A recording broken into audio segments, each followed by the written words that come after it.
সাভারে জাতীয় স্মৃতিসৌধে গিয়ে একাত্তরের বীর শহীদদের প্রতি শ্রদ্ধা জানিয়েছেন বিএনপির ভারপ্রাপ্ত চেয়ারম্যান তারেক রহমান। সড়কের দুই ধারে নেতাকর্মীদের ভিড় ডিঙিয়ে স্মৃতিসৌধে তাকে পৌঁছাতে সময় লেগে যায় 5 ঘন্টা। আমিনুল ইসলামের রিপোর্ট।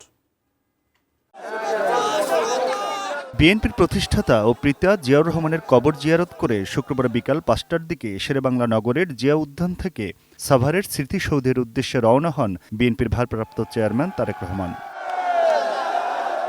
জিয়া উদ্যান থেকে সাভারের জাতীয় স্মৃতিসৌধে পৌঁছাতে তারেক রহমানের গাড়িবহরের সময় লাগে 5 ঘন্টার মতো। লাল সবুজ পতাকার রঙে সাজানো বাসের সামনে দাঁড়িয়ে হাত নেড়ে কর্মীদের শুভেচ্ছা জানান তিনি। পাঁচ ঘিরে কর্মী সমর্থকদের প্রচণ্ড ভিড়ের কারণে বেশ ধীর গতিতে এগোতেই হয় গাড়িবহরকে। যুক্তরাজ্যে 1.5 যুগ নির্বাসিত জীবন কাটিয়ে দেশে ফেরার পর জনসমুদ্রে শুভেচ্ছা বিনিময় করেই তাকে পথ চলতে হচ্ছে।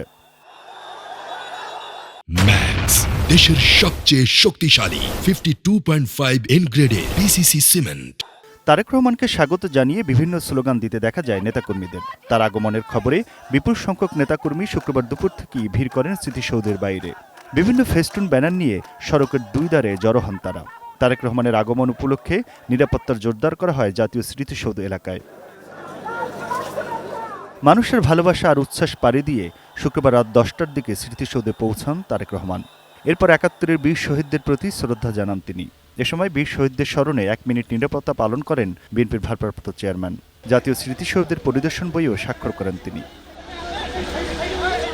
সূর্যাস্তের আগে শ্রদ্ধা নিবেদনের বিধান থাকায় তারেক রহমানের পক্ষে এর আগে পুষ্পস্তবক অর্পণ করেন দলের স্থায়ী কমিটির 2 সদস্য সহ সিনিয়র নেতারা।